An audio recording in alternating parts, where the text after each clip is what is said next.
अनुपमा के आज के एपिसोड में आपने देखा कि अनुपमा और देविका नन्ही जया से बहुत प्यार करती हैं। जब अनुपमा पूछती है कि वह क्या कर रही है तो जया प्यार से जवाब देती है कि चूंकि अनुपमा अपनी सबसे अच्छी दोस्त के साथ बैठी है इसलिए वह उसके साथ बैठी है। देविका बताती है कि जया की माँ का निधन हो गया है और उसने उसे गोद लेने का फैसला किया और वह कहती है कि जया ने उसे जीने की एक नई वजह दी है। अनुपमा उसे दिलासा देती है कि कैंसर उसके हौसले को नहीं हरा सकता।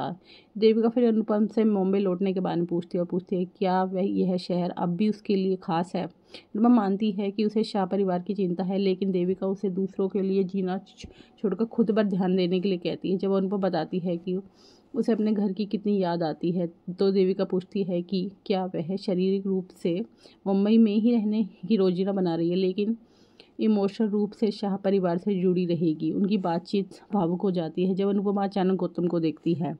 यह उसके परिवार के लिए चिंता का विषय बन जाता है। देविका उसे याद दिलाती है कि बच्चे बड़े हो गए हैं, उन्हें अपनी खुशी और दर्द सामना खुद करना होगा। इस बीच वसुंधरा दिवाली की तैयारी करती है और गौतम से सजावट खुद करने के लिए कहती है, लेकिन वह खुद ही करने पर अड़ा रहता है। माही जो साफ तौर पर गौतम पर मोहित हो जाती है, गौतम द्वारा फिसलने पर बचा ली जाती है और वे दोनों गिर जाते हैं। अंश गुस्सा हो जाता है लेकिन माही गौतम का बचाव करती है और जोर देकर कहती है कि वह बदल गया है, जबकि प्रार्थना को चिंता होती है कि वह उसके जाल में फंस रही है। अनुपमा और शाह परिवार नए साल का जश्न मनाते हैं। अनुपमा बताती है कि जिंदगी 365 नए मौके देती है, सभी से उनका फ़ायदा उठाने की अपील करती है। हालांकि जब वह ईशानी को अपने फ़ोन से चिपके हुए देखती है तो उन्हें शक होता है।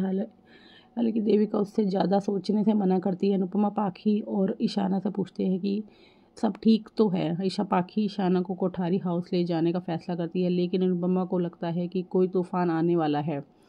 दूसरी ओर राही प्रेम को उसके बाद फ़ोन पर बात करते हुए पकड़ लेती है और उसे देखने की कोशिश करती है, लेकिन वह उसे वापस छीन लेती है और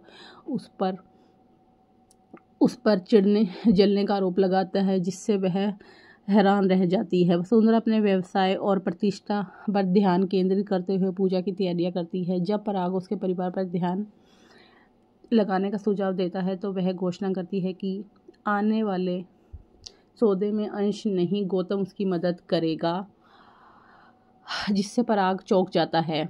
माही फिर गौतम से अपना प्यार का इजहार करती है। प्रार्थना की चेतावनियों के बावजूद माही उसका बचाव करती है और अपनी बहन से कहती है कि वह उसकी निजी जिंदगी में दखलंदाजी करना बंद करे। अब आगे का एपिसोड जानने के लिए हमारे चैनल को लाइक और सब्सक्राइब कीजिए।